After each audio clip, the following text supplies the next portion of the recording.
Excellent. Give me just a second. I got to turn on the recording and let everybody else in.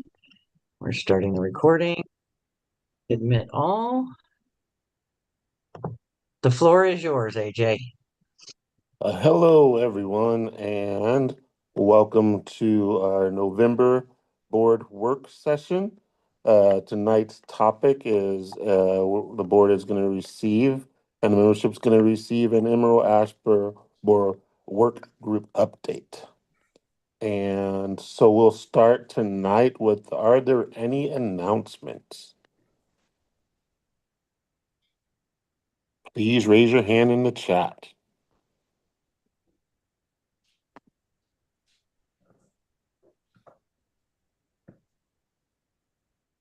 Let's see. Well, seeing no hands, let's go on to agenda review. Are there any amendments or anything we need to change about the agenda tonight? Our times in the middle might be changed a little bit, but we're planning on taking the helm and passing it back to you as scheduled in the written agenda. Well, that sounds great. All right. Next up, are there any membership comments before we get started? Please raise your hand in the chat. Seeing none, let's move on to, I'm guessing that is going to be you, John. Yeah, I'll take it from here, and All I'm going to right, have a thank little help you. from my friends. All right, thank you. John A., take it away. Okay, let's see if we can make this happen the way it happened before. Um, is everybody seeing a nice little banner? Um, Excellent. All right. Well, that didn't work. Okay. So, well, thank you very much. Welcome. We are a little ahead of schedule, so that's a good way to start. And we'll try to keep it that way. I am working with my colleagues on the Emerald Ash Borer work group to provide this board work session today for you all. Um, we're going to today start by providing an introduction, um, talk a little bit about what our objectives and our process is that we're expecting to do tonight, introduce our work group members, um, discuss the Emerald Ash Borer threat and the assumptions behind that threat, which is based on all the work that we've been doing, and talk a little bit about our response plan objectives. Why do we need our own plan? Then we're going to get a little bit into details in our planning process and our plan components, talking a bit about our unique problem statement, um, going over values hierarchy that we've developed using structured decision-making approaches, looking at the landscape framework that we're working within at the fair, which is a unique integration of ecological and operational components, and consider how that frames a set of integrated response strategies and talking about how we're using the open standards for conservation to develop those woodland management response strategies. We're also going to talk a little bit about some of the enabling strategies that we've also been implementing, strategies, aka actions, and talk a little bit about next steps. We want to leave plenty of time to do some board and community questions, and then get back and get to hear from some of the work group members with regards to our vision and some of our perspectives, in time to hand it back to AJ by 8:50. So that's our outline tonight. Thank you all for coming. Thank you for scheduling this, Kirsten and board, and thanks to the membership who are out there. We're going to, well, I'll get into the objectives a little bit. So our intention is to introduce the planning process and the planned components that we've been working on as a work group. Our hope is to continue what has been our intention to have community participation throughout the entire process that this work group has been implementing by offering opportunities for both questions from board members and the FAIR family. we hope, and I'll go back over this when we get to that, that we focus the discussion on the process that we're presenting and the broad components of the plan. The EAB website on the fairfamily.net site provides basic information about the emerald ash borer and some of those other kind of things. So we really want to focus more on what it is that this work group is doing, and not necessarily the biology or the potential impacts, or certainly the potential impacts of the emerald ash borer, but not getting into the bigger picture, but more what is it that we're doing to prepare for the emerald ash borer at the fair. What does this mean for me? My camp, my booths, my performance, the people I love, the land I love, where I like to walk my dog. We've done a lot of previous outreach and information sharing, so this is a part of a series of it. All of the planning components we're going to talk about have been developed in open meetings that have been scheduled on the .NET site. We've been implementing enabling strategies and actions that are part of the implementation of the plan, including education by building and working with the folks at the office to have a site on the .NET website. The staff and Alexis and others in the arborists have been doing EAB walks. Each year for the last couple of years, we've been giving presentations at the stewardship booth, providing educational materials at the stewardship booth and at other booths, and recently published a Fair Family News article. The fair's been implementing prevention strategies and actions to prevent people from bringing pallets and firewood onto the fair, which has included a lot of communication and actual people out there preventing. Kevin and others have been involved in statewide trapping efforts as a part of monitoring. And we even this year started understory enhancement, which was an example of both an education strategy, getting engagement and involvement with the fair family, and looking for those volunteer trees that are not ashes that will be the canopy of our future. So this is just one step in many steps we've been trying to engage the fair family in our process. We designed, and this is many thanks to Kirsten, a work group that really tried to take a broad set of perspectives from different fair affiliations and different professional or interest-based offerings that each of these members had. This is just a sampling of the offerings. This is not meant to limit what people are bringing to the table. Our work group is bringing a lot to the table. This is just an example of each of us coming from different places within the fair, and then also bringing our interests and our expertise and our perspectives to the planning process. And so I want to thank all of these folks. Later, we'll have an opportunity to hear from some of these folks and their perspectives on what we've been doing, and really thanking the real active members listed here, and also we've been consulting with some folks in the fair family on their specialties as well, to make sure we're getting those perspectives. So thank you to my work group. We all got together, our work group. We all got together in a special meeting just a couple weeks ago to plan for today's activities. So the EAB threat. This is where I'm going to take one from Indigo's notebook and take a deep breath, because this is big. I'm just going to read the slide. The emerald ash borer is predicted to devastate Oregon ash trees, severely impacting the fair shade canopy within 20 years. This poses a significant safety hazards that put at risk holding the fair on our designated fairground sites. Not being able to have the fair in any given year puts at risk our ability to have the fair at all. And so are we willing to accept the null hypothesis? The null hypothesis is that it's not going to come. But every indication and the science tells us that it's coming. Exactly when, we're not sure. And actually how long it will take to take effect, we're not sure. We've got good estimates. And so that's the space that we're dealing with. And one of the things that we want to think about, and I want to talk about both with the work group and you all, is ultimately, if we develop a response plan, is the response plan rejecting the null hypothesis from the beginning, but making sure that we take into consideration that maybe something will happen and it won't come. So in planning a response to EAB, the OCF has unique challenges compared to other general land managers.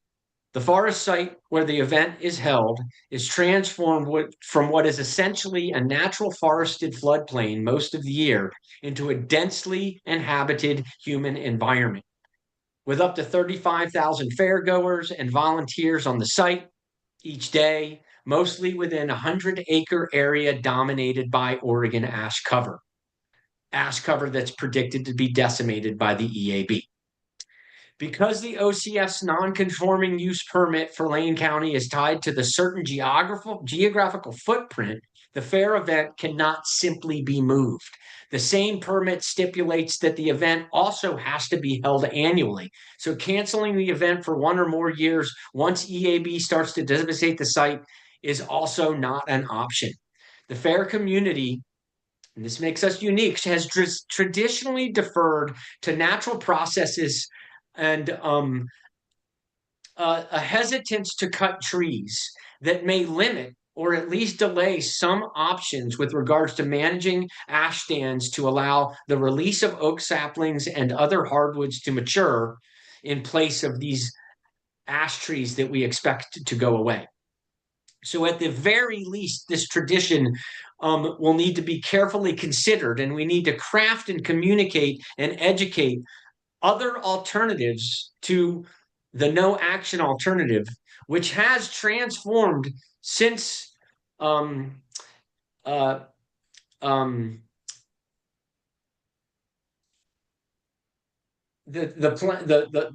land was taken over first by farmers and then by ourselves, from the transition to what used to be there to what's there now, which is this ash dominated stand. So how can we use what used to be there, what's there now, our understanding of the future, both climatically, both ecologically, both with regards to our uses, to develop alternatives to what we can do moving forward with this plan? So most urban area EAB response plans target traditional neighborhood settings. There are also other woodland management plans that are associated with emerald ash borer response, but we're in a hybrid situation. And so the OCF response plan is being built to frame a woodland management set of alternatives that are going to help the fair guide our response to the emerald ash borer.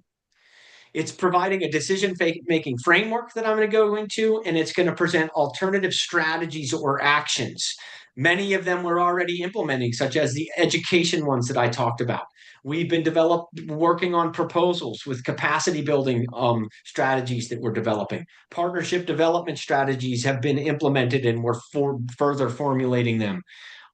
Talking about control strategies. When it gets here, what can we do about it? How can we remove the hazard before it gets here and after it gets here? What are the restoration opportunities that we have before it gets here and when it gets here? And then what are the restoration activities are we going to need to implement once we start managing the ground and maybe implementing some impactful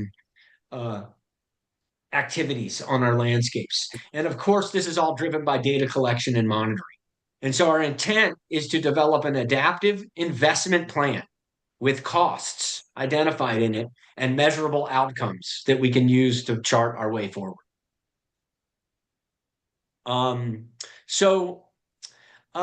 We're using 2 planning frameworks to structure decision-making and open standards for the practice of conservation.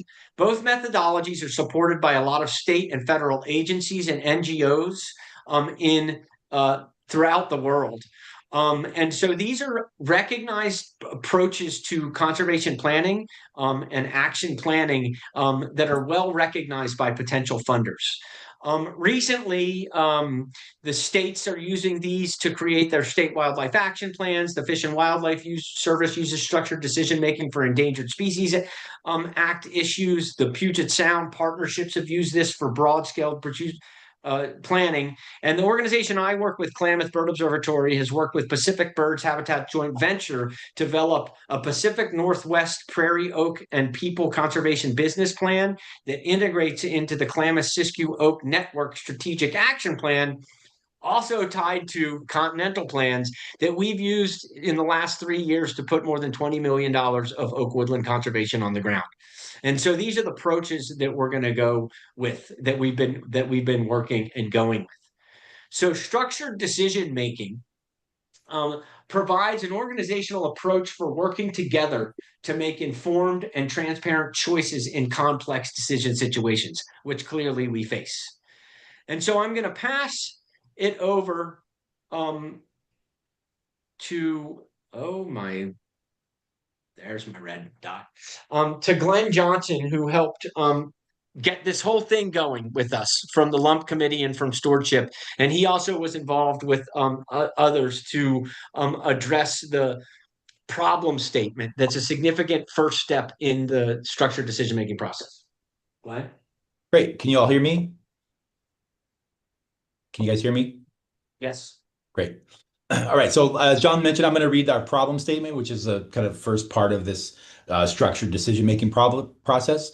And there's some repeat with what John did to set it up, but that's okay. We're trying to set up the problem and have a formal statement. I'm not going to read every word, but a lot of it. So here's our problem statement to set up what we're trying to solve. A large portion of what we think of as the fair event experience can be attributed to the unique characteristics of the fairgrounds. That's the 500-acre site that the OCF organization owns, where the annual event is hosted. The fair event is hosted on just about 100 acres of the site along the Long Tom River, in a woodland setting, in areas where Oregon ash trees comprise most of the shade for the public and the volunteers.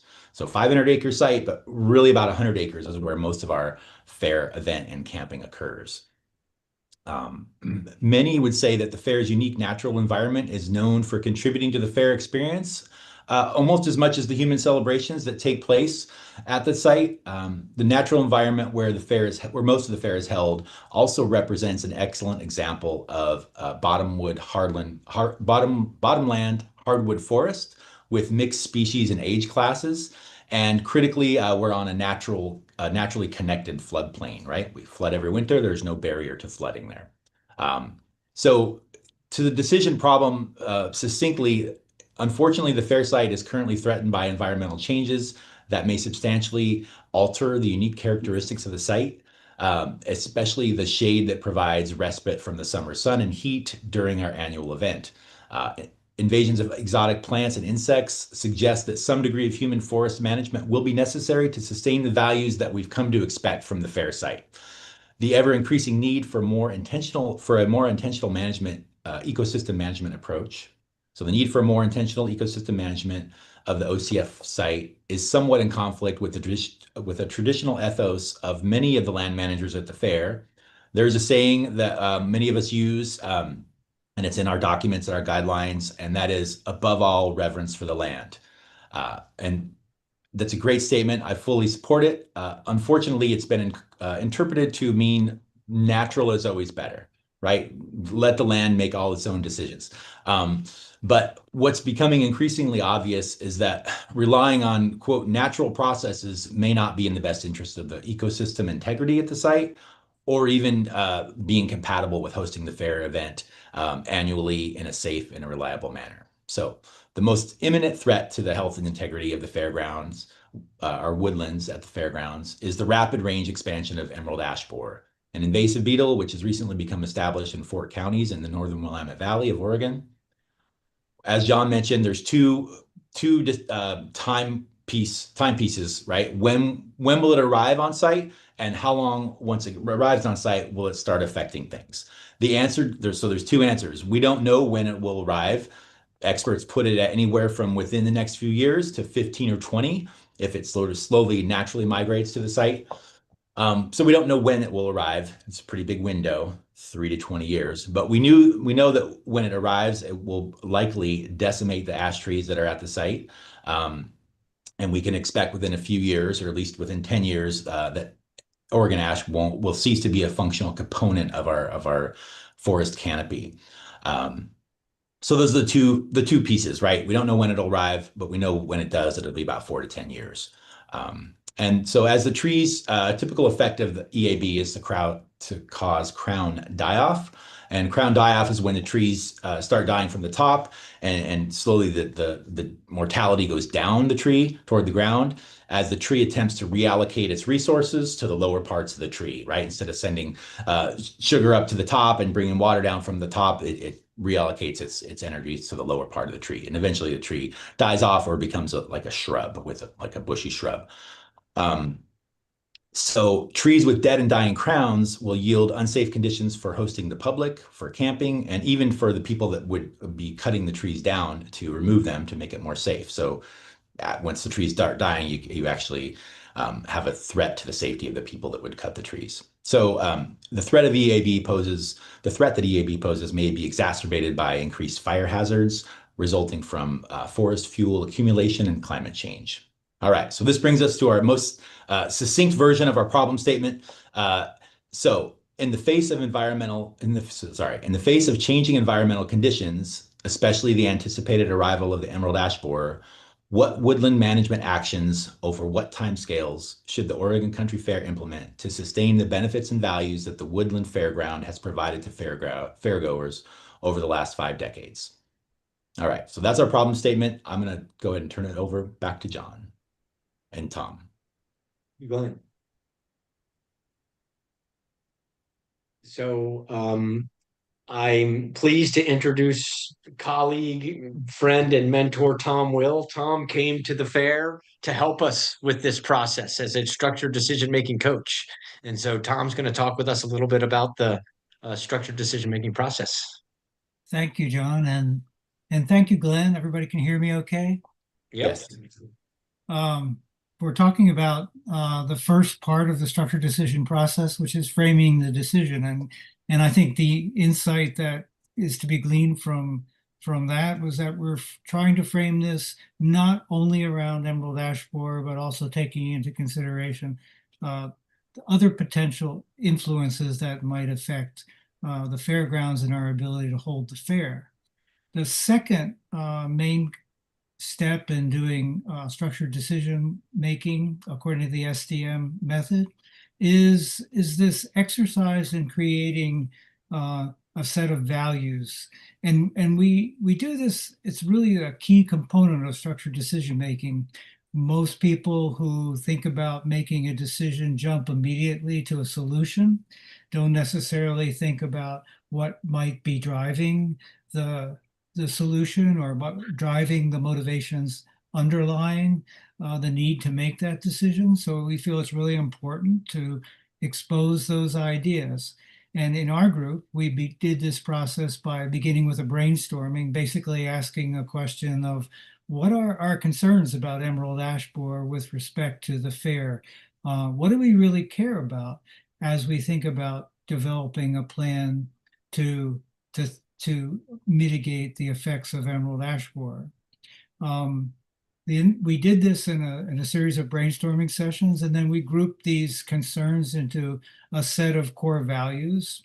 We then talked about what those values were and how they clumped together, how they were different from one another, and also did a couple exercises to really help us think about what values might be most important to us, how we would best present those and articulate those. And in the end, this set of values will then become a set of planning objectives as we move forward. And this is another really key thing to, I think, grasp. The first thing is the importance of identifying the values which are going to be underlying our decision-making process. And second, that we'll use these as objectives moving forward so that when we come to looking at various alternative solutions to emerald ash borer and the state of the fairgrounds, we have a framework in which we can evaluate those alternatives or those different strategies. And so at that point, the values that we express as objectives essentially become criteria to evaluate various possibilities of action, which we'll call alternative approaches or strategies. So that's the reason for setting up this values matrix. And John, you can move on to the next slide.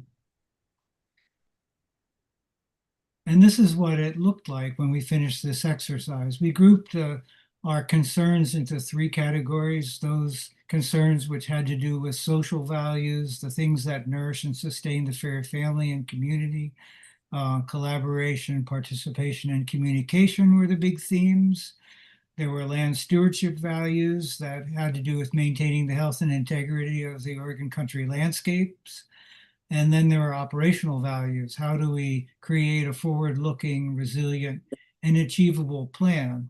And you see listed under each of these three main categories those concerns or values, which ultimately will become the criteria by which we evaluate alternatives, competing alternatives. And I'll read them through very quickly, just so you have a feel for what those concerns are, what those values are.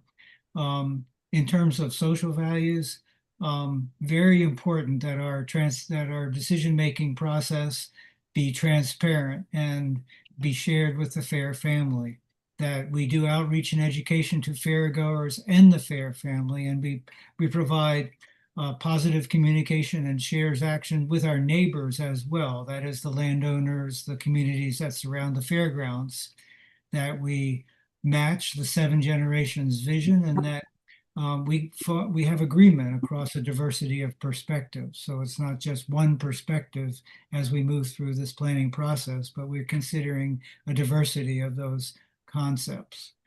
In terms of the land stewardship values, we want credibility through science-based planning and monitoring. And John already touched on how important identifying metrics and actually monitoring in an adaptive way what we do, how important that will be. We want to minimize the human environmental footprint. We want to develop a management strategy that will match the ecological capacity of our landscape based on a climate smart future, which is informed by the past history of this landscape. We want to make sure we protect our cultural resources. We want to maintain a diversity of climate resilient native trees, make sure our wetlands are stabilized, and that we have agreement with the Oregon Country Fair Carbon Neutral Initiative. Operationally, we want to make sure that our fairgoers are safe. We want to make sure that the fair continues its annual operation. That's critical to the fact that that's critical to our ability to have the fair in the future. We want to, of course, agree with all relevant federal and state requirements. We want a plan that has longevity and adaptability. We want to maintain shade in current shaded areas to the extent that that's possible, and sustain the usable fair space. And make sure that our plan is integrated with previous plans that have been developed for the fair, including the Lump Manual and the Upland Forest Plan. And in the long term, both, the cost of doing all this should be affordable, both in the short term and the long term. Obviously, there will be costs, and one of the factors in making decisions about competing alternatives will be our ability to fund those alternatives, either through volunteer programs or by hiring outside help. So in essence, those are the values that this group, the Emerald Ash Borer Task Force, feels are really critical to guiding our thinking about how we proceed into the future with our planning effort. I think, John, I'm ready to pass the ball to you. Thank you very much. So we'll talk a little bit more now about the parts of what it is that we're going to use this values-based hierarchy to help us decide what to do. And by coming in, and one of the things that we've done is we've presented these values at the fair. We've recently provided a newsletter article in the Fair Family News. We're providing this opportunity. I'm going to talk a little bit more at the end about some next step opportunities.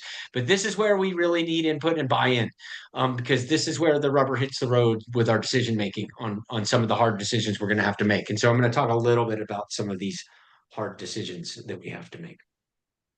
So that's where the open standards for the practice of conservation comes in. Open standards is an adaptive management process that lays out clear steps in the conservation planning process and focuses on engagement, program planning, implementation, and evaluation. That's the monitoring piece. A key goal of this approach is to demonstrate the outcomes of collective action on conservation problems and be able to talk about shared conservation goals and objectives in a common language. Open Standards is designed to facilitate more rigorous and effective planning for conservation initiatives and is becoming very common and fundable. It was developed to bring together common concept approaches and terminologies in conservation project design, management, and monitoring in order to help practitioners improve the practice of conservation. And one of the ways by doing that is by integrate conservation efforts across landscapes, across scales, across taxa, across these different kind of things. And so by using this, we're tying our efforts, our need to respond to the emerald ash borer, to other efforts that are happening not only with emerald ash borer, but with wildlife conservation plans, with migratory bird conservation, with endangered species conservation, and other things like that. So these methodologies are helping us tie together with those aspects of current conservation planning. So in planning a response for the EAB, the OCF has these unique challenges that we've talked about compared to other regional managers, because the forest site is where the event is held. And I think I went through this as how it transforms. And so one of the things we got to think about is the landscape framework. What are the woodland types that we're dealing with? And a simple way of thinking about that is just to think of the percent ash cover. The percent ash cover interacts with lots of other kind of things. So in a canopy that's greater than 90% ash, we might very well need to think about what the effects of ash are, or the effects of the borer are on that canopy compared to, let's say, a dense canopy, but that ash only makes 75 to 90% of the cover, or 25 to 75% of the cover. So then we're looking at various scales of canopy cover and how much of that canopy cover is made up of ash. And so where ash makes up, let's say, 75% of a woodland cover that's 100%, but there's other either conifer trees or oak trees or other broadleaf trees in there, that might take a very different approach than, let's say, where it's a 90% ash or where it's less than 25% ash, and help us to think about prioritizing from an ecological perspective.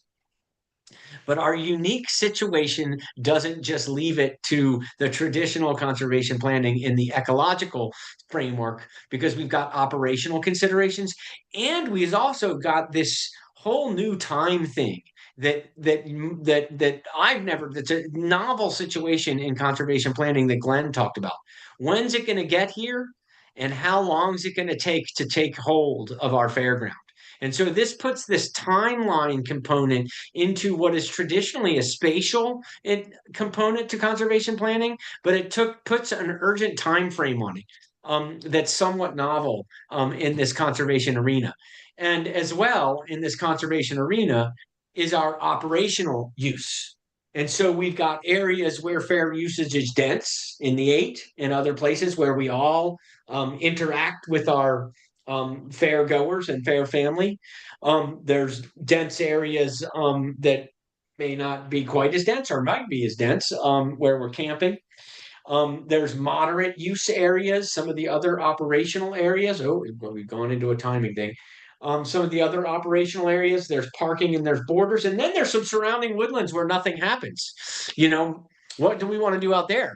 Maybe we want to test our hypothesis of what would have happened if we didn't respond to the threat of the emerald ash borer in areas where ash occur, but they don't interact or threaten the operations of the fair. All different alternatives that we might think about. So this gives us this landscape framework that's both ecological in nature. What is the woodland type there, and how is that going to drive the kind of decisions that we make on what we're going to do and what activities we're going to do, especially if it starts to become a situation where either we're removing dead ash trees or we're removing ash trees before they die. And then how does that interact with the part of the operations that was on the right side of the structured decision-making hierarchy that Tom showed us, which was the right-hand side, with regards to our ability to have the fair where we are allowed to have it and where we are required to have it every year.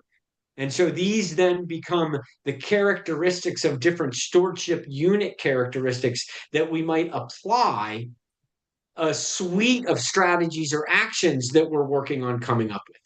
So we spent a lot of time as a work group getting the structured decision-making framework in place. What we've been doing now is that we've been working on the actual strategies that we might consider implementing. These are all potential strategies. They're being taken from other people's playbook for the most part and being applied to our unique situation here at the fair. So I'm just going to give you some example. We're doing one pagers on every single one of these things, and we're going to do integrated, what we call results graphs about what each one of these does. But we're working on each of these strategies right now. And here's some examples of different kinds of woodland management strategies that we might implement. So when the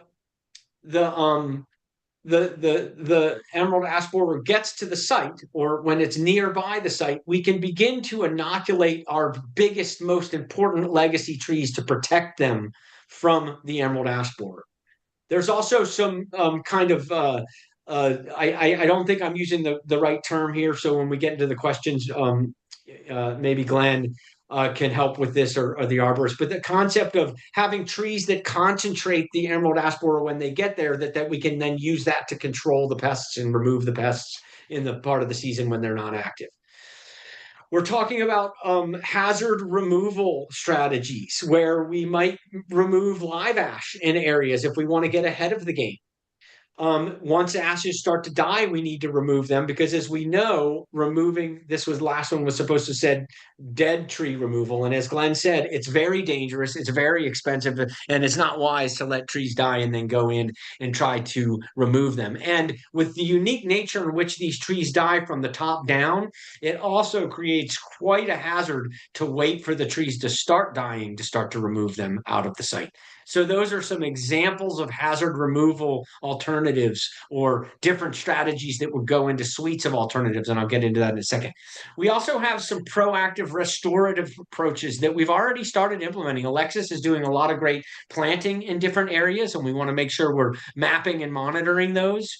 The sapling stewardship project that Glenn was the mastermind behind this year was hugely successful in both educating our family and identifying those trees that are most likely to survive. If you plant a tree and you find an oak tree that's already living, that oak tree that's already living and has lived through several floods is going to have a real good survival rate, we believe, that makes a complement to the planting that we're doing, where the survival rates might not be as high on that. There are concepts that are used in forest management called sapling release, where you open up the canopy. So sapling release might be combined with live ash removal in order to better initiate the growth of those saplings and those plantings that we've put there, so that canopy has more of a chance to grow more quickly and to accelerate in the rate at which it becomes our canopy of the future. There's also opportunities. I mentioned oak woodlands before. We have very unique oak woodlands in the Oregon Country Fair that over time, since the lands have been taken over for farming and then fair uses, have overtopped what were more ancient existing oak gallery forests and oak savannas. And so we can tie, by removing ash trees that are competing with oak, we can tie to existing oak woodland conservation efforts and actually drive oak woodland conservation efforts, because I haven't seen anybody talk about the potential of converting current ash habitats into historic oak habitats in our oak conservation planning through the Oak Prairie Partnership. So we might be on the forefront of some really neat oak woodland restoration opportunities. And we've also talked about opportunities just to restore the mixed oak woodland mixed oak woodland canopy, which is inherently more resilient to any kind of climate or pest situation because it has a more diverse canopy. So clearly, our forests that are not 100% ash dominated are going to be more resilient to the emerald ash borer than ash. And then there's also going to be some reactive restoration. If we start to do some ground disturbing activities like removing trees, how do we restore the understory? What do we do with the wood control? Different kinds of strategies. These are just examples of woodland management strategies that we're putting together in a pretty complete set of strategies, all of which we might not implement. But what we are going to do is we're going to consider these strategies or actions in portfolios of alternatives that then we will put forth to measure and to determine preferred alternatives with our structured decision-making process. So you can imagine no action is an alternative. We're just going to wait and see what happens. There could be a very cautious alternative where we just do planting and just do sapling stewardship, but then we wait for the trees to die and then try to remove them once they start dying or something like that. Or this one that we're showing an example of here that we could apply in the greater than 90% ash zones, in the 75 to 90% ash zones, and in the greater than 25% ash zones in areas that have dense to moderate use at the fair. A moderately proactive suite of actions or strategies that involves sapling stewardship and planting.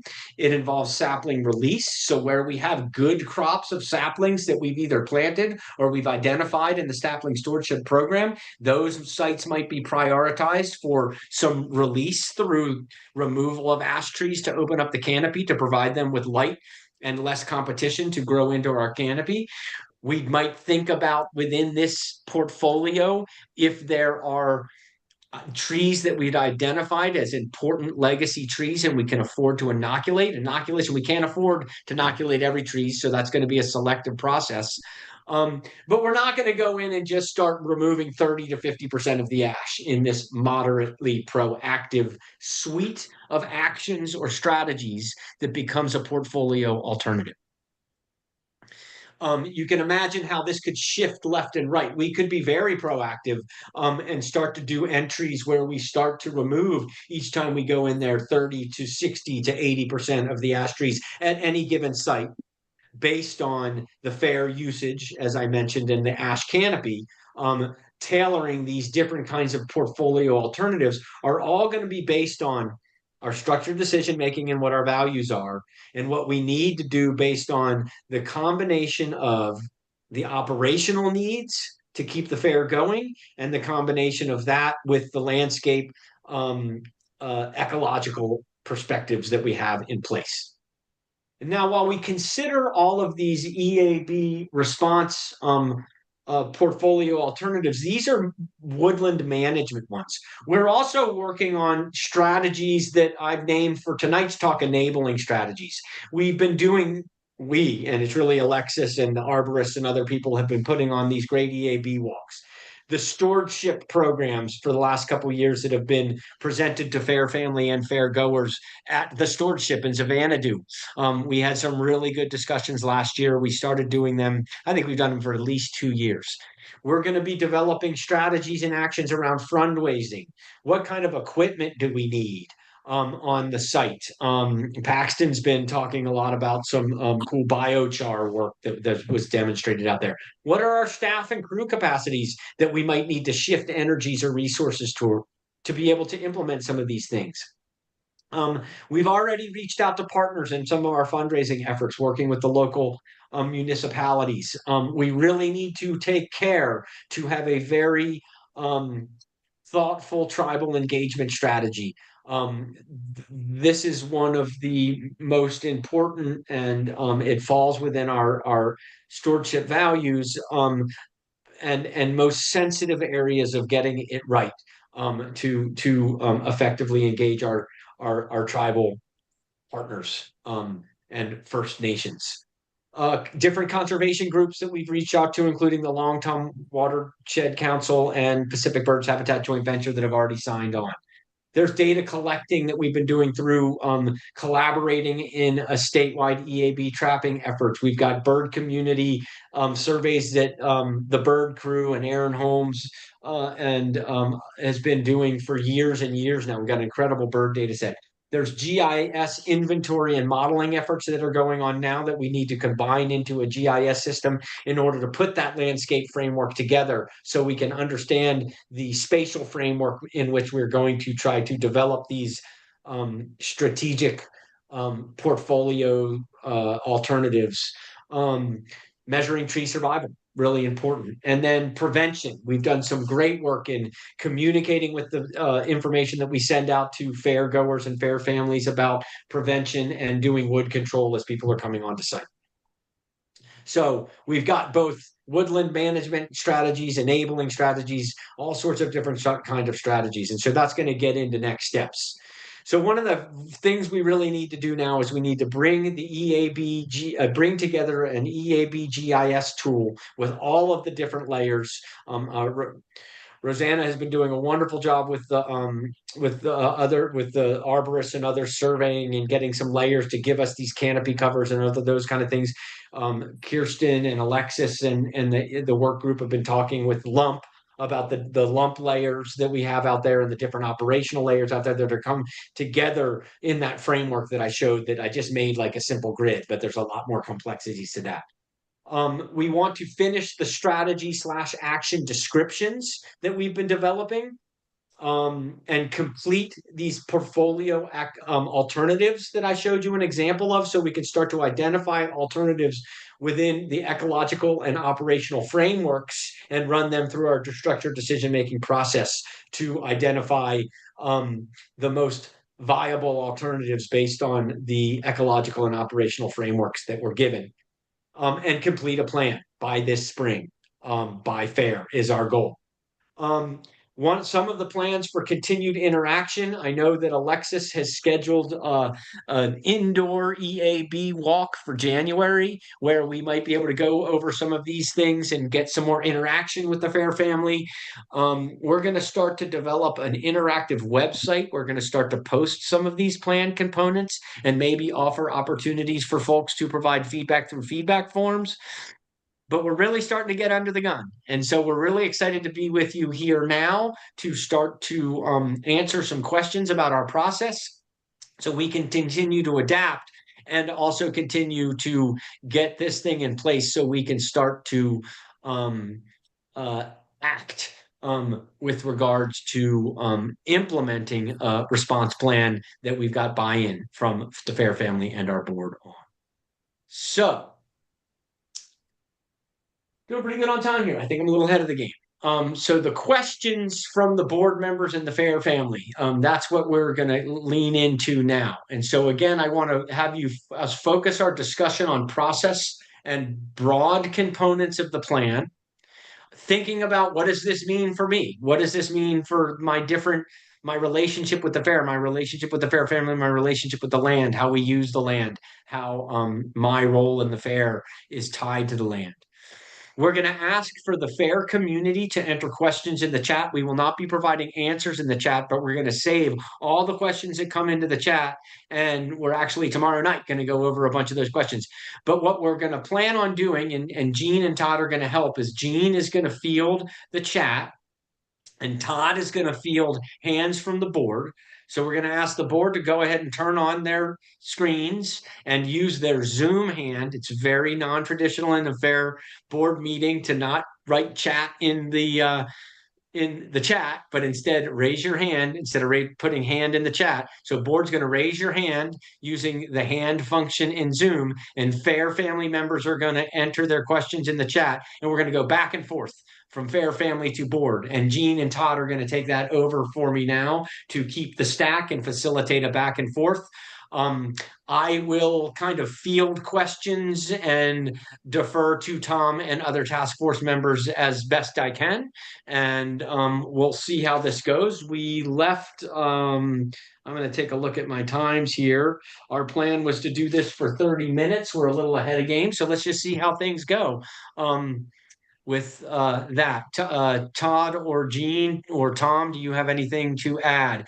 When we're finished this, we're going to come back and we're going to, Anne is going to share with us our vision, and we're going to hear a little bit more for some of the other work group task force members. Stop sharing. So if you go down to the React, if you go down to where you turn on your audio and your video, there's a little heart-shaped button that says React. You open that up and you'll see a raise hand. You just click on that raised hand and that'll pop up into your video screen here. And that way I can call on you as I so choose. So, or you can just wave your hand. By doing raise hand and chat, it becomes arduous. So, question, anybody first? Don't be shy, raise your hand. There's a hand. John Steinhardt. Hi, got 3 questions. First, just for my clarification, both John and Glenn said that our ash trees were going to be decimated, but the rest of your presentation seemed to indicate they were going to be wiped out. So which is it? Because those aren't the same thing. Decimated is a word that means you're going to lose 10%. So are we going to lose 10% or are we going to lose 90 to 100? Yeah, John, thank you. Let's write that one down for the glossary, folks. Hopefully one thing we do, I'm going to start taking some notes here too. And that's a good point, John.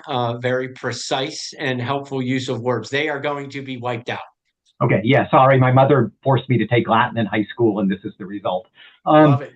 We're working how many on the glossary, people? so that's helpful. Yeah, how many people had input into the values? The work group developed the values. The values have been presented to the board twice. They've been sent to the they've been posted around the fair and talked about, and we have not gotten a lot of feedback on the values, but they've been available for feedback for over a year.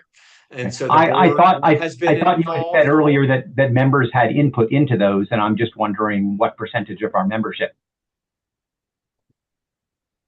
Well, I think we have a broad representation of the membership on the work group, and beyond that, the discussions I've had with board members, we've all had side discussions. I know folks have talked with Lump and others about these, but honestly, there has not been a huge amount of feedback from the Fair family on any of the things we've been putting out through the mechanisms I've talked about.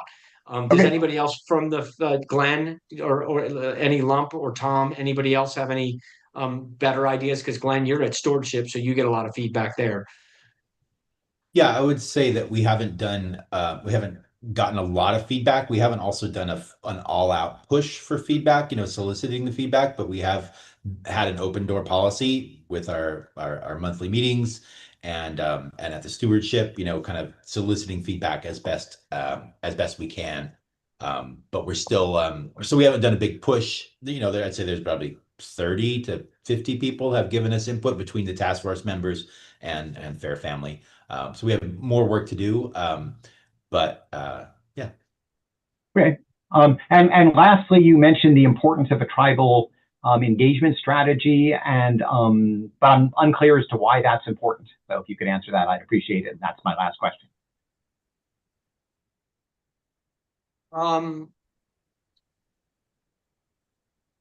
Is Indigo with us tonight?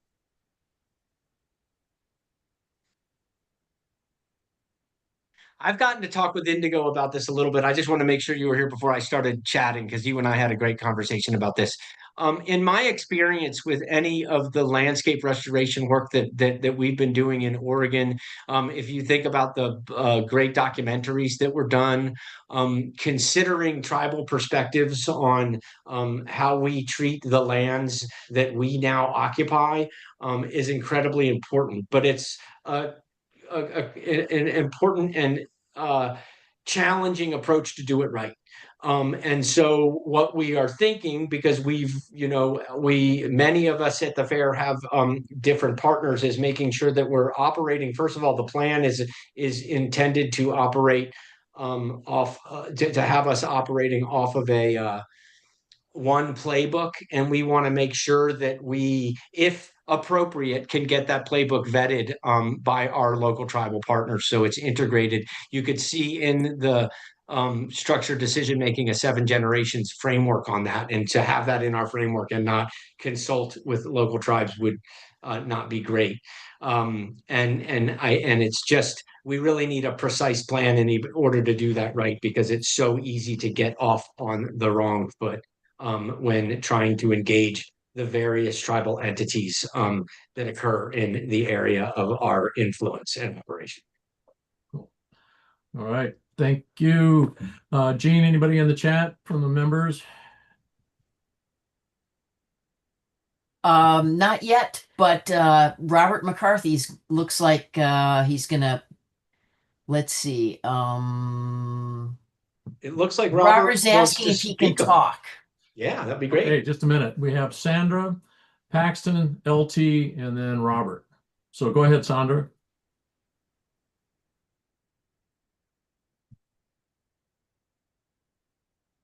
Yeah, thank you. I'm interested to know if you have completed, I know you've been trying to map out all the trees, but I would be very interested in knowing where the concentrations of trees are and the various concentration of trees in the different areas of the fair. And then I had one more question. Is that, So we Where are have you not on that? brought it all together in one GIS system that I have access to yet. We have the aerial photograph that can be that is, I understand, is digital smart, and I know our GIS folks, Rosanna and others, are working on a more formal GIS layer that will give us percent cover estimates and also pinpointed tree location estimates. So in my next steps, that's actually in the next couple months, something we need to bring all these GIS layers together. I know they're close, but I'm not sure that they're over the finish line yet. I'm not sure if any of those folks are here that have any better. I know Anne has been in communication with those. If anybody's got any more information about the more precise tools that we're hoping to bring into the GIS framework. and the one other question I had is, have you identified specimen trees yet that you think are worth saving? I'm sure you've crawled all around the property. I understand, and I think that Alexis might be able to provide a little bit more information about that one. So why don't I hand that over to Alexis? The short answer is yes. We have focused on just the event space, and there are 50 trees that we have identified. The tree in the middle of main camp, we are going to inoculate this spring as our initial step in inoculation. I hope that builds attention and community involvement, and we can start to broaden out our inoculation strategy from there. But right now, just in the event space, 50 trees. Great, thank you. Gene, just jump in if anybody from out in Zoom land shows up. We'll go to Paxton, LT, Robert, Kevin, and AJ. So Paxton, you're up. It strikes me that we actually need to think in kind of two-plan ways.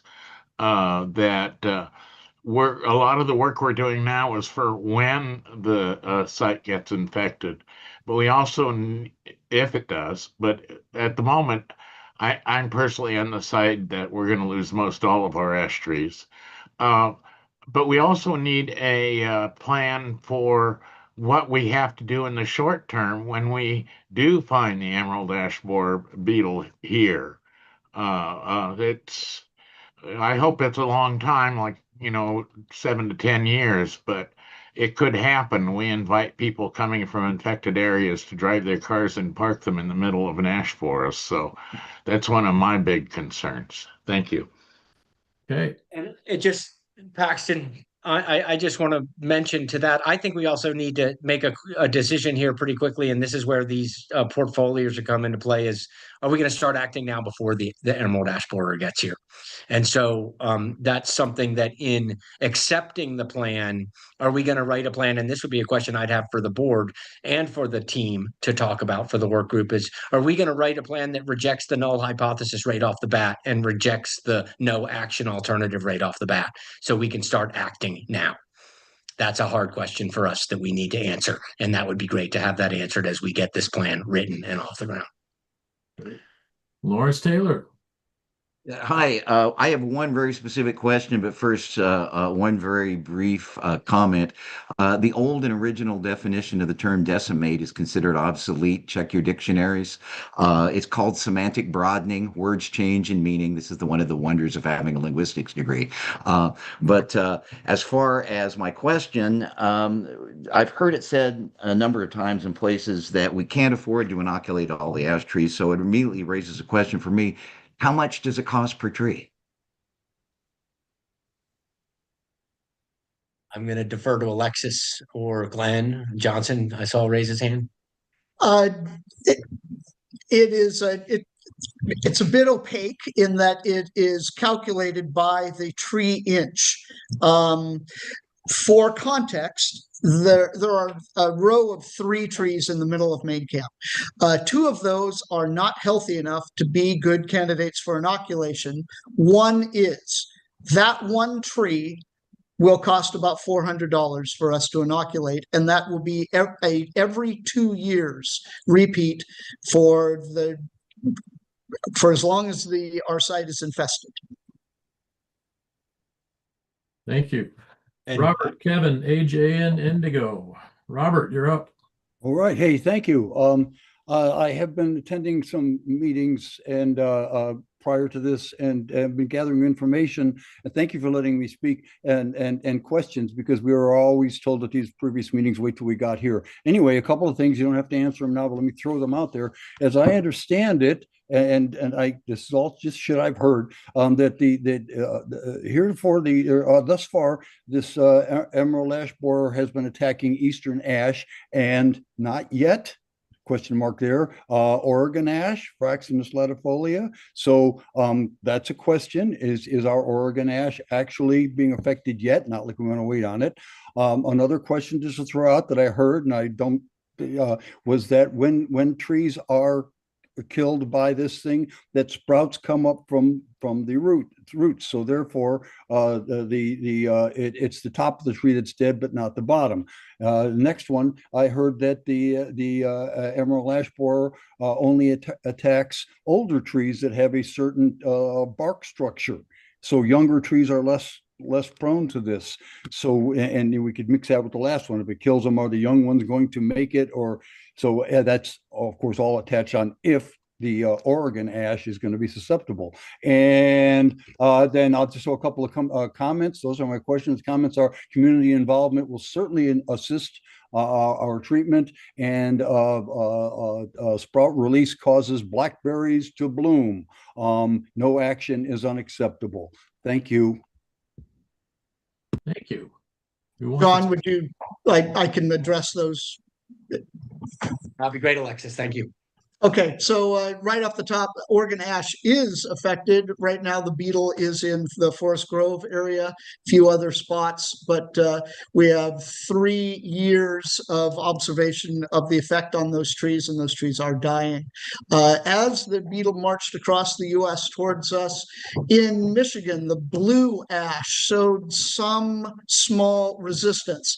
For context, that some small resistance was about, they were 5% less likely to die, which meant only 93% of all ash died instead of 99. So although some marginal resistance, nothing that would provide any statistical significance, nor does it provide a species that can be bred for resistance. In the Chinese ash it evolved concurrently with this type of beetle, and so it does have resistance And scientists are very active trying to identify exactly how to incorporate that in new ash species. That time will tell. What you're talking about when you see a tree topped, epicormic sprouting from the injury site or the cut site is fresh, small growth.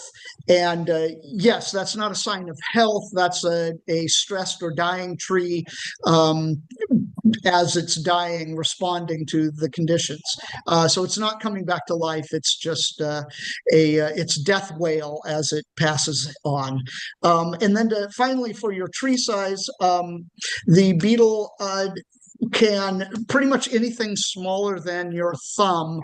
The bark is not thick enough for the beetle to travel into the cambium layer and eat. So anything larger than your thumb is vulnerable to the beetle. Thanks, Alexis. And I'm going to add one more thing to refocus those really good questions back on what does this mean for our plan and the plan components. And what this means for the plan and the plan components is if we look at the current ecological framework that I put forth, and then we predict or we decide what the desired conditions are. So when we're going to go in and we're going to start to do things in these 100% ash, 25% ash, 75% ash covers, is our future desired condition in 10 years, in 30 years, in 100 years to regrow an ash forest? Or is our future desired condition to regrow some other broadleafed woodland forest? And so that's where what your questions are very important is, are ash viable anymore at the Oregon Country Fair within the ecological and operational framework that we're in right now? And John, can I add a little piece there? I'll be really quick. One thing I haven't heard us talk about is that the ash population on the Country Fair site is not it is naturally occurring, but it has occurred because of the Oregon Country Fair. What I mean by that is on the map behind me, I don't know if you can see it very well. That map is from 1980, 81. And there is very little ash growth. All of South Woods, the unorganized territory, all of that has grown up because we haven't been removing it, which people did before we got this property. So the current state of our property wasn't always like this. And the volume of ash is a product that we have created.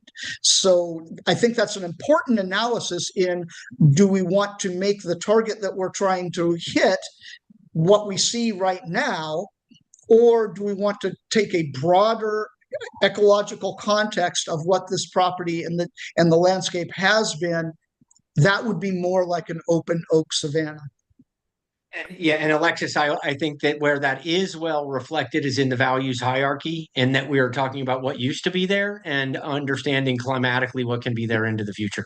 And so that is where developing these strategy / action portfolios with defined desired conditions is our essential next step. Really, yeah, one of the essential right. next. I didn't think of it from that. Totally true. Yep. Okay, so we have Kevin, AJ, Indigo, Trevor, John G, Teresa, and John D. So Kevin, you're up. Hey, thanks everybody. This is great. So, well, not great, but amazing for all the hard work. So my question is kind of similar to Robert. So I hear that it is here in Oregon, right? And since it's already here in Oregon, is there a correlation between like the beetle that we have as compared to others? Like, is there like do we have like some kind of mutant beetle that we know will eat the trees faster? Is there a way of knowing how to track that or anything like that, Like, I'll address that a little bit, but then I want to kind of refocus on the discussions about our process and our strategies, and not necessarily on the biology of the emerald ash borer. That's a whole different conversation that we don't want to get down that rabbit hole too much tonight. But the one thing I do know that we want to plan to get involved in, and this relates to what Alexis was talking about, and this will be a strategy, is getting involved in a seed collection project that's happening to see if we have mutant ash trees that are more resilient to this mutant ash borer.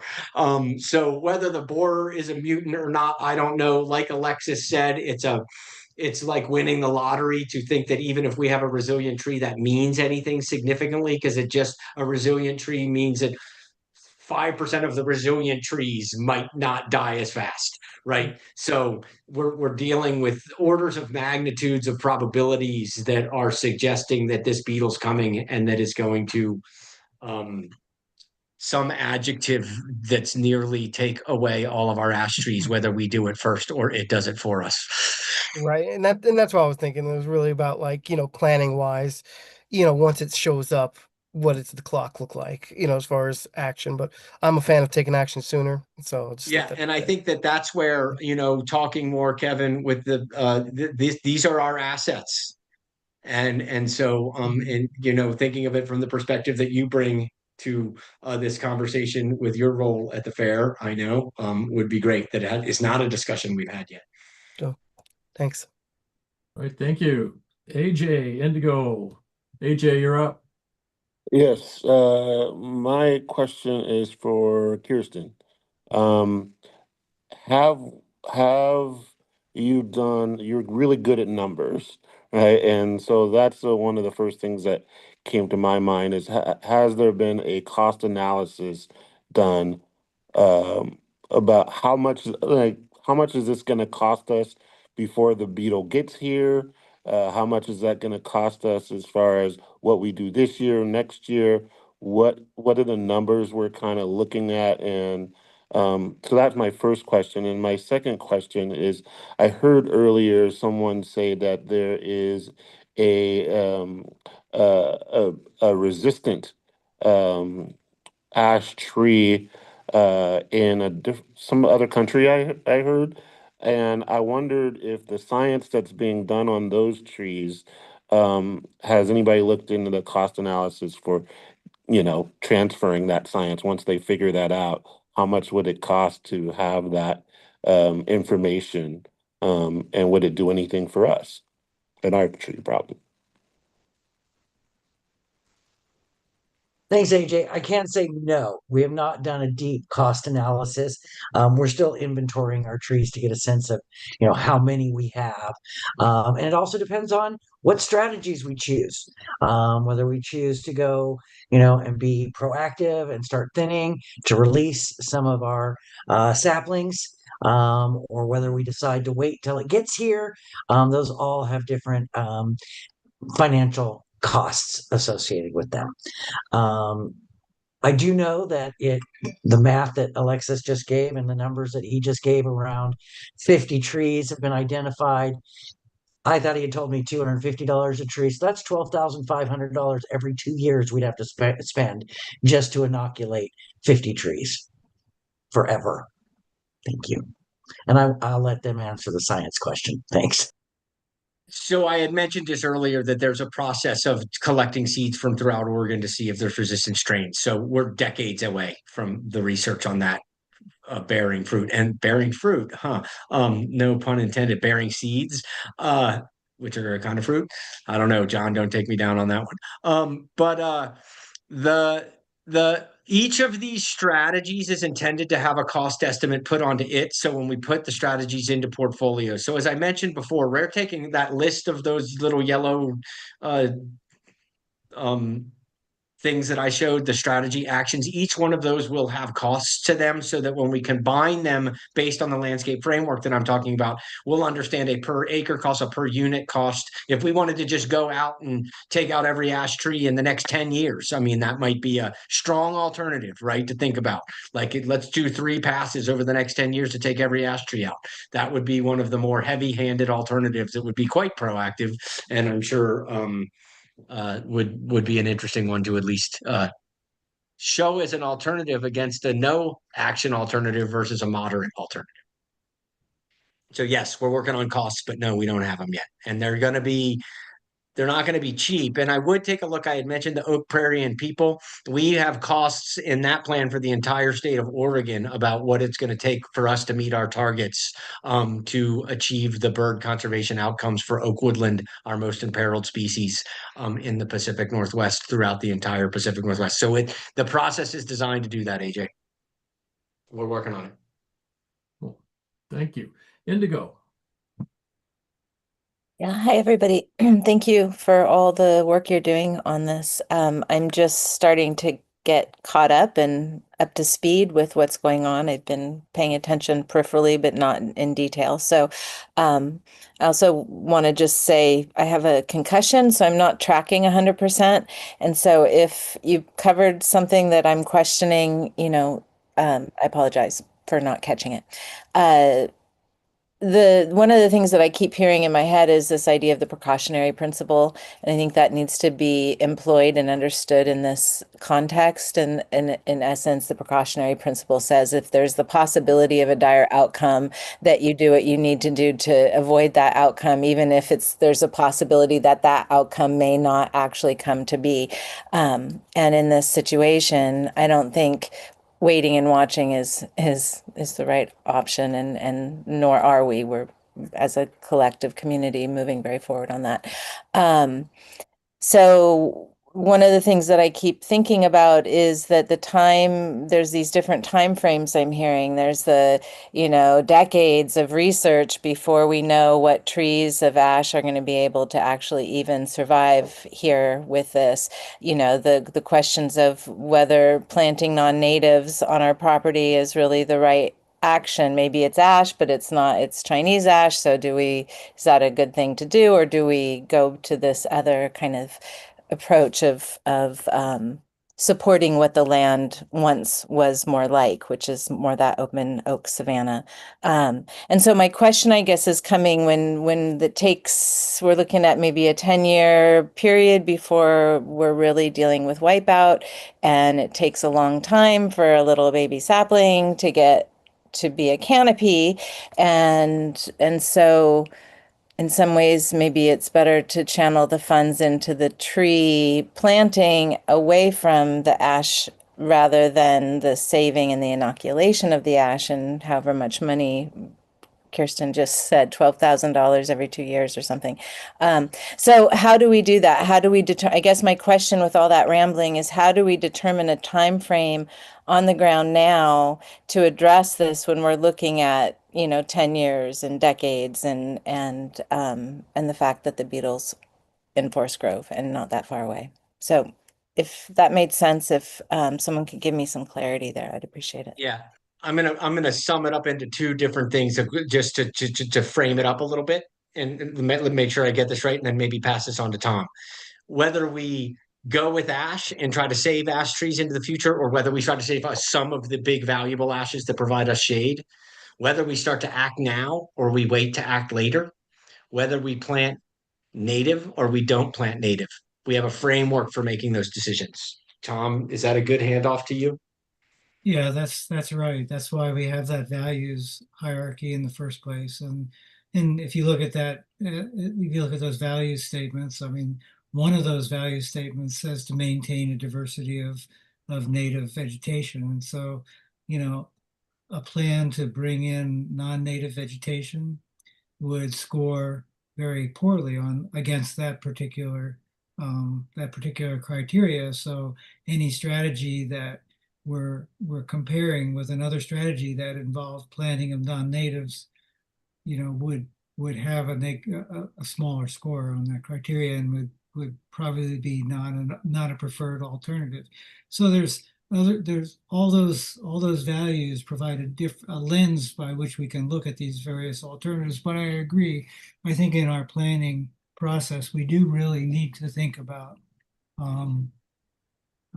time frame. So we have a set of strategies that are immediate, and I'm hearing proactive is good, and the decision will be how proactive to be in the next 5 years before Emerald Ash Borer gets here, assuming that we have some time. And then we have a pretty good feel for what the strategy alternatives would be once we detect Emerald Ash Borer on site. If that's the case, then I think there's going to be some sort of an accelerated plan that we'll have to put into place. So really good. It's a complex problem because of that question of timing. But yeah, great question. Thank you. Speaking of One more timing, little and speaking timing. of timing, we have about 10 minutes left for the questions. So I want to get to everybody's question here. Sorry, Indigo. Trevor, John G, Teresa, John D. And if we can ask the question. Thank you guys for all your work. It's pretty impressive to have that much information for us today.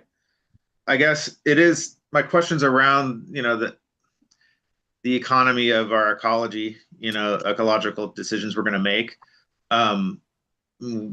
Those questions have been kind of asked, but I guess it gets me to how agile do you think the portfolio is? I mean, we get down a certain, pathway on it based on, future budget or more information.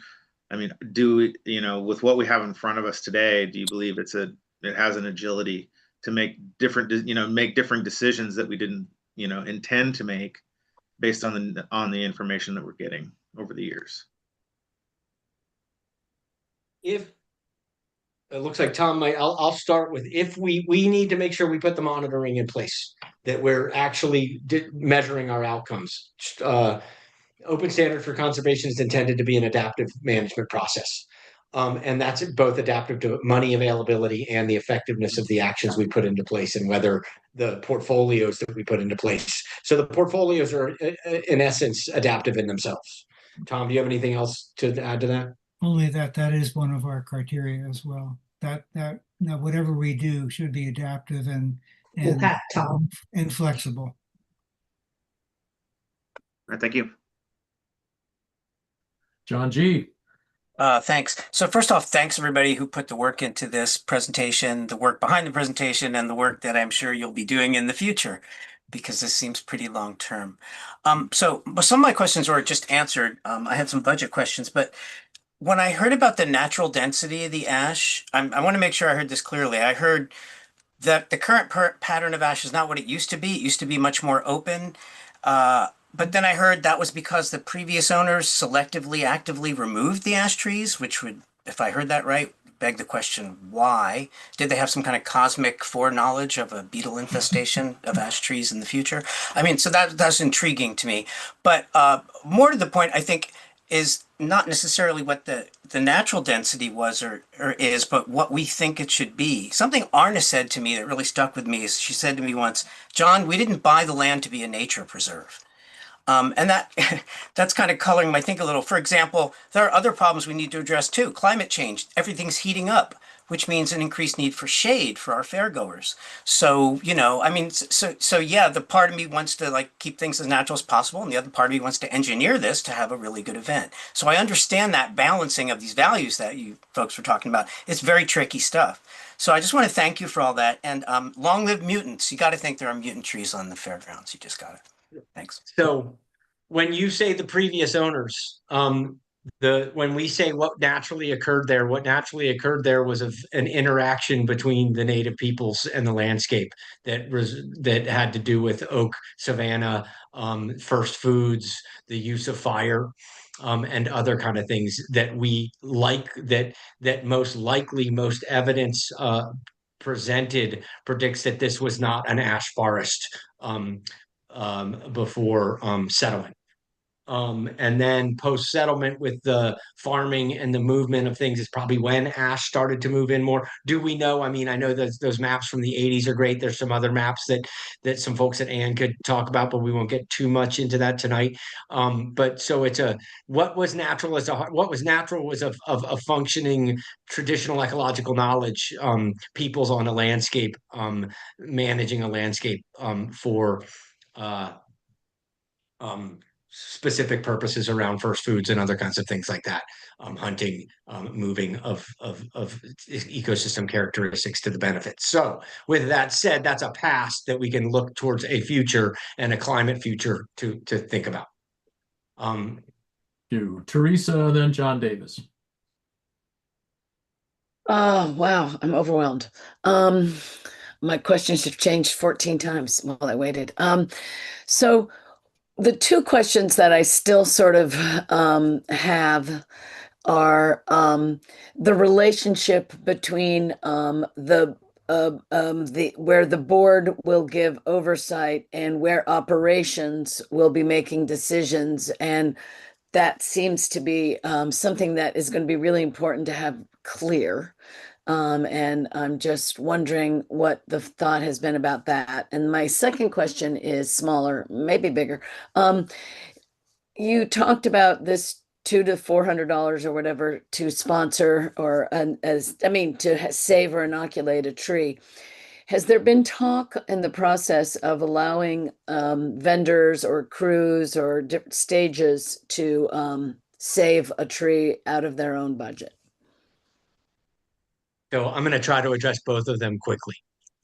My understanding, and Kirsten, correct me if I'm wrong, and this is coming from a former perspective that I brought into this, and that I'll try to carry into it to help the board with their decision-making process, is that we're going to present an adaptive response plan to the board to approve for operations to implement. And the plan will be flexible and adaptive enough that if we can raise operations the millions of dollars we need to take care of this now, then so be it. And if not, then we'll limp along. So the board decision is really going to be no action is not action. And so we're going to adopt this plan. And this plan, the staff and operations is bought off on. And so, yes, there might be some back and forth, but this is an operations issue that will be approved by the board, but will give Kirsten and her team the complete flexibility to implement. The other question, I've thought a lot about this, and I just want to mention this, it makes me think of Burning Man. If I've got $100,000, can I go remove my trees in my camp and plant a bunch of 10-year-old oak trees and jumpstart everything versus other people versus where do we do this and where do we do that? That's a slippery slope that we need to probably consider in some of our alternative portfolios as to whether we're allowed, where people who've got resources or funding in their own budgets or in their own pockets can jumpstart some of the portfolios, or maybe we could create some portfolios that people could jumpstart. But I remember when we were talking about noise and somebody talked about the that noise limits weren't as important out in Miss Piggy's because that's where the slums were. I don't think we want to have that kind of conversation again. And so let's all be equal in the way we implement. And maybe if people have resources to contribute to an Emerald Ash Borer response plan, the operations determines where those dollars get spent and not necessarily in my backyard. Perfect. John Davis is the last question, then we'll wrap this up. Okay, good evening, everyone, and thank you so much to the team for this presentation. I really appreciate you guys doing this work. My question, I love education and I love talking to experts, and I feel like you guys have educated me about the process and the value system and a lot of that stuff. And I'm curious about what influence this conversation's had with expert foresters so far. And I noticed you have a sustainability or a forester on your group, and I was wondering how influential they've been in the discussion. So, yeah, and the plans around that involvement. So, and I wanted to I wanted to be careful to not leave anybody out. Darren Stringer, who is a sustainable forest manager, I've consulted with him on language and other kind of things on the side. So when I have questions, I run them by him, and he's available to answer them around language and approaches and things like that. With regards, that's kind of my answer to that question. We have some people who are, Rosanna is spent a career in the Forest Service, and she's doing the scientific modeling and the GIS work. Todd has experience in forest management, brings a perspective certainly with a fire end on it. But and then we have the arborists, and currently Glenn Dolphin is very active in working with us, and he brings a professional tree perspective, especially one with an EAB experience. Thank you. Well, thanks everybody for all your great questions. Sorry, John, we're running out of time. Pincus, Is that a part of an answer? Jonathan wants to help me with my answer. or do you have a real question, Jonathan? You're muted, Jonathan. Pincus. Yeah, I'll defer to another section of the agenda. Thanks. Perfect. That's Thanks, coming up. Have some information. Thanks. So thank you all for your patience with the and you all did a really good job about putting that little hand up. I commend you on that. Good job. All right, back to John A. All right. So John A is just going to toss this. What I really wanted to do is give an opportunity to for a few of our work group. We're going to have to go back and decide whether we're a task force or a work group. I know all the task force have started to work their way towards work groups now. And so I think that's the preferred alternative. But we're going to start with Anne, and she's going to read our vision for us. We have created a vision around our process. We had a wonderful retreat at Alice's before the fair, walked around, did all sorts of stuff. I really am so proud of this team and so proud to be working with this team. I've learned so much myself in just facilitating and feeling all of these. And thanks to Tom for helping with that process and his coaching approach. But I wanted to give those team members that wanted to provide some perspectives on the plan, the process, an opportunity to do that. We were going to start with the work group vision, and then I'll turn off my screen and folks can turn on their cameras and raise their hands. And I guess I'll work on calling on them, Todd, from now. Thank you, Todd and Jean, for facilitating that part. And Anne, you're up. Okay. So as John said, we worked on our vision as part of our retreat, and I think it encompasses a lot of some of the questions that people have asked, and so this is our draft vision. When we envision a future 20 to 30 years from the present, we will know that we have accomplished excellent stewardship with an appreciation for the historic ecology of the OCF fairgrounds. We will have overcome challenges like the arrival of emerald ash borer by co-creating a novel, resilient, open socio-ecological system that is adaptable to climate change and that sustains the cultural transformation and community that is the OCF. We will have institutionalized long-term land management principles based on the best available science, transparent processes, and inclusive engagement, all grounded on the OCF founding principles. We will have educated the Fair family about working with the land, and the OCF will occur every year in a safe woodland landscape, although the woodland might be comprised of a different tree species than presently occur. In short, we envision an ecologically resilient, managed wood landscape that sustains the Oregon Country Fair. And I just want to speak personally that I support this vision, and I see it as a way of incorporating traditional ecological knowledge in with science. We need to recognize that there was hardly anything written about ash trees until this beetle got here in the information available in Oregon. It's all very incomplete. Some of the standard textbooks did not even include ash trees in their sections in Oregon.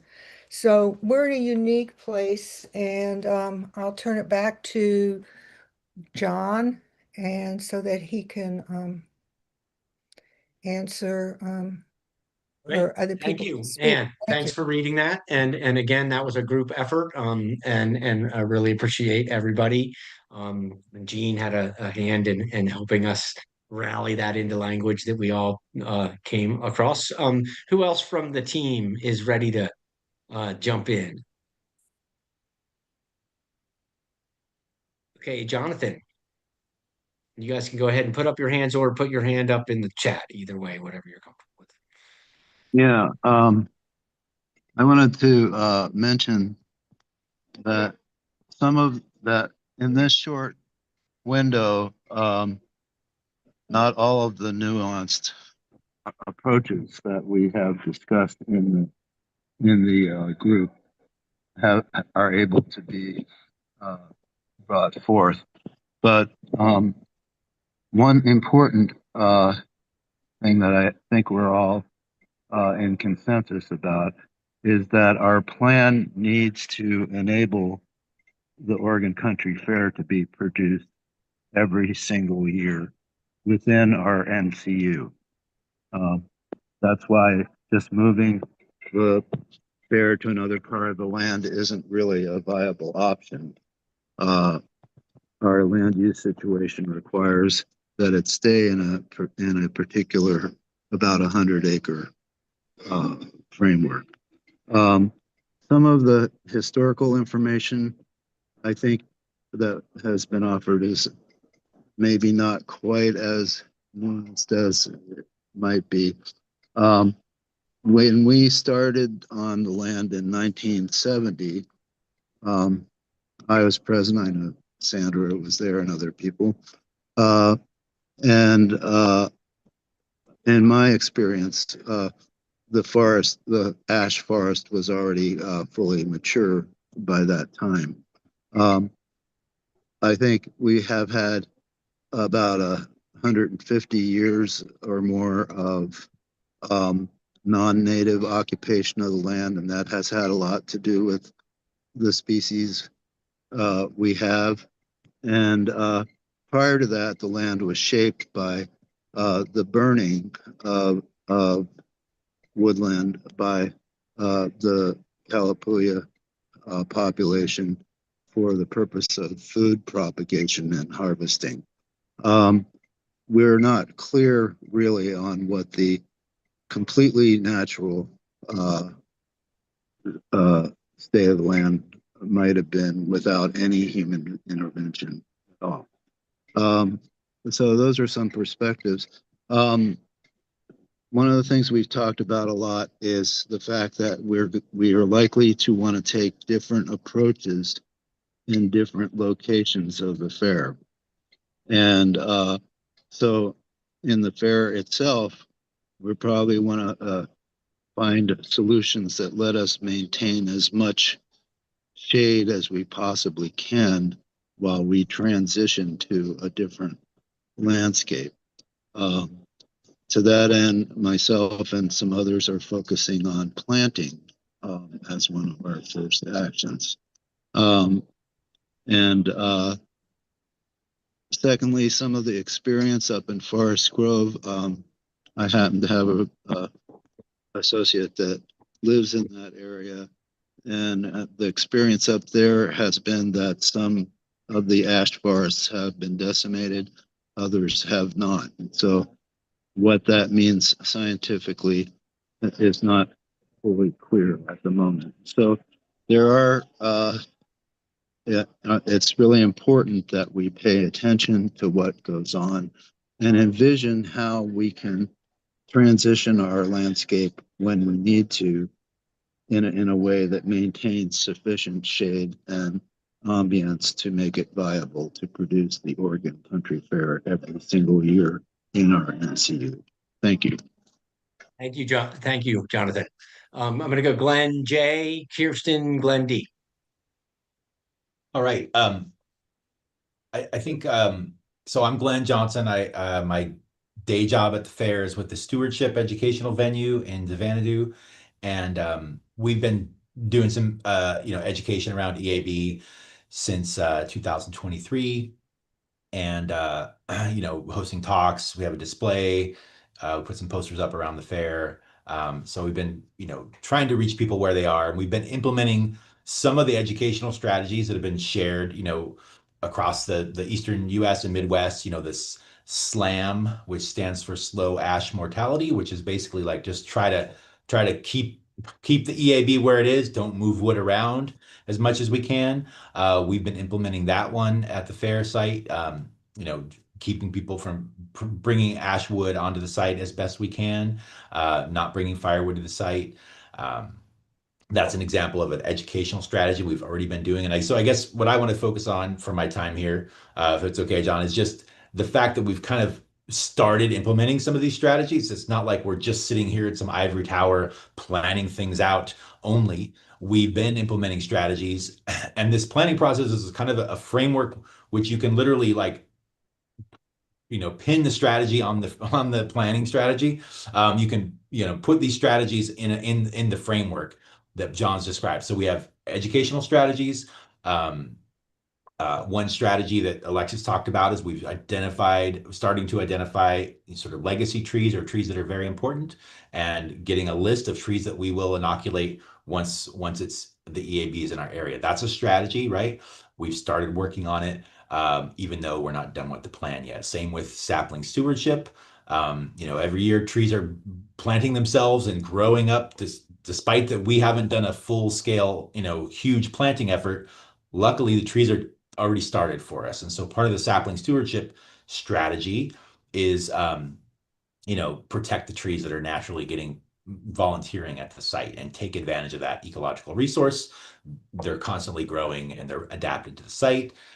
So let's use that. So that's another strategy. So we have some of the strategies that are already moving ahead, and they map really well onto our emerging plan. But I just wanted to kind of, let people know through education, through planning what to do when it hits, with this inoculation list, through doing the sapling stewardship.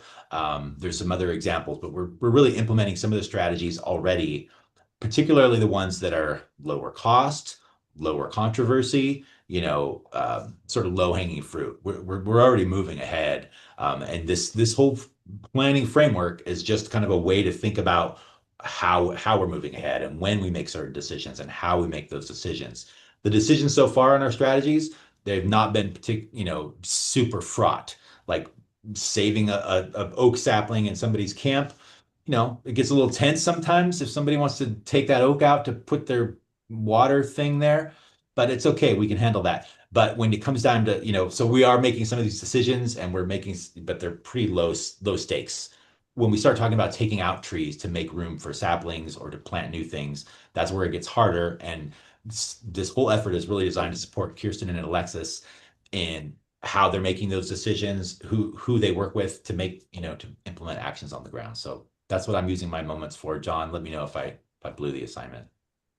No way. You did great. Thanks, Glenn. All right. Kirsten. Was there an assignment? No, just kidding. Thanks, John. No, I just want to speak to the process that we've been through. It's been very deliberate, and I think the end result is going to be very beneficial in the sense that no one person is going to be responsible for making decisions. It's going to be through a hierarchy of timing, cost, and so I really look forward to seeing the final product. I've been to almost every EAB meeting. They do have some subgroups that I'm not going to, but those are recent, and I really appreciate the group here that's really put a lot of effort into creating this plan, because it's going to give us a lot of clarity on our steps. We know this is inevitable, and how we choose to address that is going to define what our event looks like in the future. Thank you.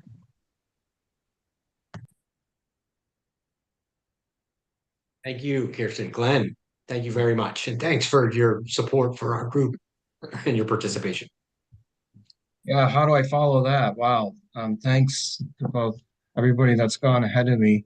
Don, and I guess I'll kind of wrap this up here this evening where, it's not all doom and gloom, right? This is a hard concept, I think, sometimes to wrap your head around. We really kind of want to, there's a positive, note to the night where, we're here talking early, the Beatles not here. We have a little bit of time, strategies are being implemented on the ground. So yeah, we've got options for management moving forward. And, us here at our level and Fair Family and event participants just have to come to the realization that the future will be a little different in 10 years, as far as what we have and what we're doing. But the event will go on, and it will preserve forward. And so, but folks have made this mention earlier too, acting sooner than later, right? And so we do have things going on. I was a part of this last Saturday's site walk. Kudos to Alexis for organizing these third Saturdays and getting different topics. I was kind of my first one to attend, and really impressed with the knowledge that the fair has resources to, for example, like in our tree crew, who haven't really been called out to tonight.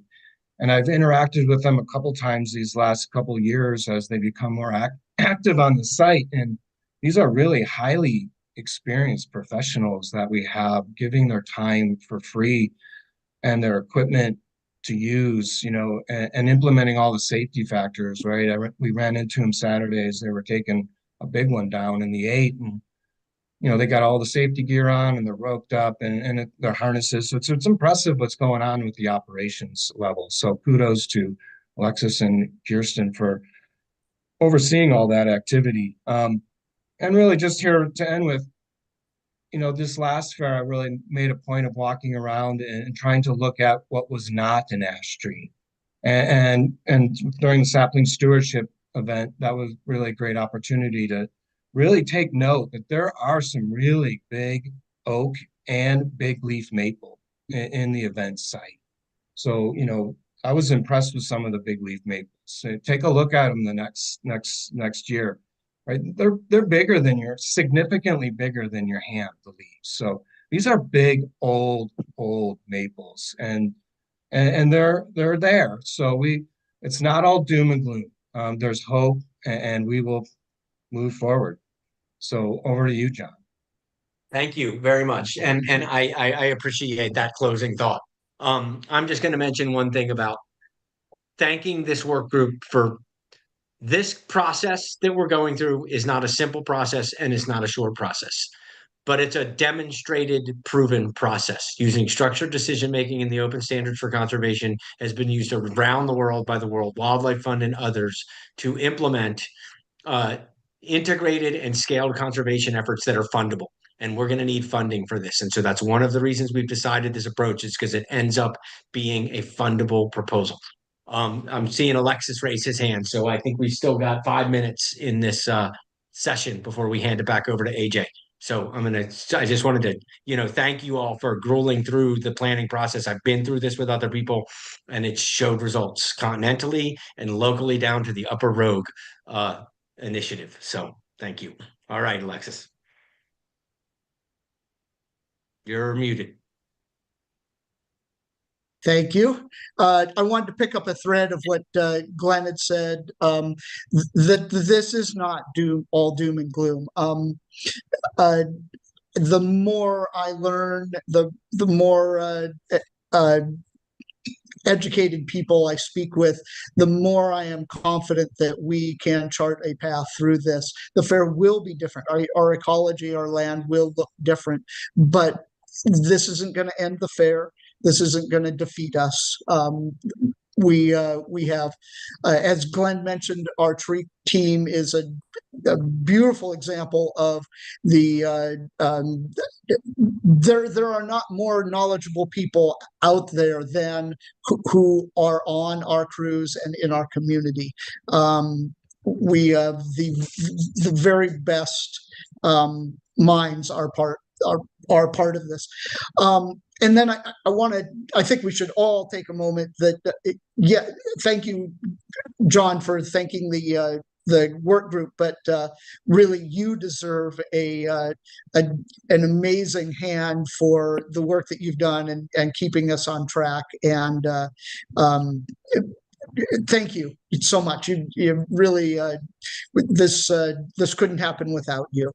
And then one last thing, Indigo brought up a few questions, and what I think would be valuable to remind everybody is that if you go online, you can find all across the US, the beetle has decimated trees. Sorry for decimated. But each utility and city has come up with a readiness and response plan. So while we are creating one that is specific to our values and to our site, there are literally hundreds of emerald ash borer readiness and response plans. If you'd like to educate yourself or would like to give yourself some understanding of what has gone before us, just Google any of them. I really recommend Oregon Department of Forestry's response plan. It was developed with City of Portland or OSU Extension. It's very readable. I am sure that our plan will probably look somewhat like it. So a good idea of, you can read through that to have an idea of what we will finally land at. Thank you, everyone. Perfect, Alexis. Perfect timing. 1 minute left to hand it back to AJ. Thank you all. Thank you for the board for hosting this. Thank you for the membership for being a part of it. Appreciate it. Thanks, team. Thanks, Tom. Thanks, everybody. Hello, and yeah, continuing the thanks to everybody involved. And I have a few words I want to say for President's Piece, but I want to go to our next board meeting is scheduled for December 1st at 7 p.m. via Zoom. Please tell your friends. The more people are here, the more involved. And then I do want to do a meeting evaluation real quick, try to be brief, and then we'll get out of here. So raise your hand in the chat if you have something to say for a meeting evaluation. Teresa. Just how much I appreciate what everybody has said, but the work that you've done and the presentation and the PowerPoint. I love the PowerPoint. Woo! Or whatever you call it. I believe that was towards John. I didn't do much on this one. Let's see. Anybody else? He's got his hand up in the window, old-fashioned style. All right, go right ahead. Was that LT? Yeah, I just wanted to say one of my favorite things about being human is getting to be exposed to all the different skill sets and particularly collaborative groups of skilled people and the kind of work that can be done. And in this community, I'm always struck and impressed by that. And so I get a whole lot of hope and encouragement for our future out of seeing this work. And thank you so much. You, Paxton. I too want to thank all the work that's gone into this, and I really like the presentation. I felt it really communicated a lot. Thank you, thank you, thank you. You, Indigo. Yeah, I just wanted to acknowledge and thank you for the smooth way you shared the facilitation amongst the various group members. It really made me feel like the group was working together and presenting together and then giving the space for other group members to share at the end. I really appreciate that. Thank you. Sandra. Yeah, I think I wanted to thank you all as well. We have a long road to go ahead to deal with this issue on our property, and I feel like you're really building a good base of information for us to work from. And we need to, of course, there's a lot of work yet to do, but I feel like there's a really good start. So thank you very much. Thank you. Jean. Well, I'd like to thank everybody here because this is my first experience with a board work group. And it was just an amazing process to be doing this work as part of EAB and then to come and bring it to a group that's really hearing us and taking this seriously. So thank you so much. And thank you for what you do. John G. Well, I just want to add my gratitude too. I mean, it's really clear, from the presentation, the meeting, everything we've learned, that there's a bunch of really good, hardworking people who are volunteering a lot of their time and energy on this project and to the fair. And so I really appreciate people that put their energy into the fair. So I want to thank everybody that worked on this, that's here, and that will continue to work on it, as I can see. And I know I cheated. This is not meeting evaluation, but it is gratitude. So gratitude. Thank you. All right. Trevor.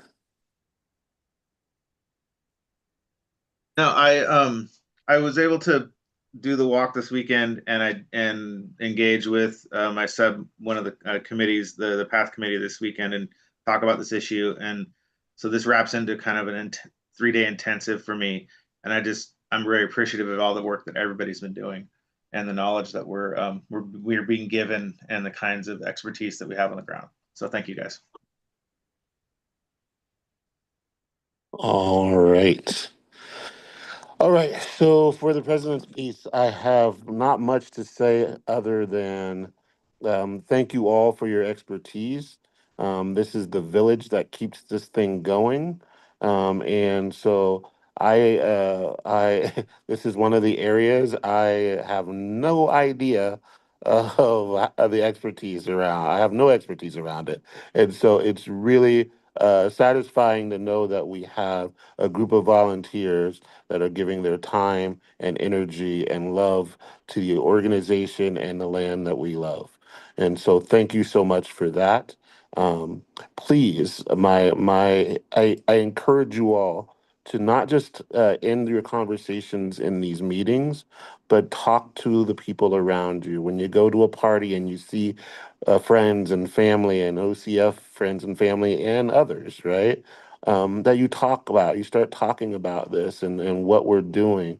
The more people know about what's going on, the better buy-in we'll have going forward, and maybe even better resources going forward. So thank you again, and let's keep going. Thank you. Good night.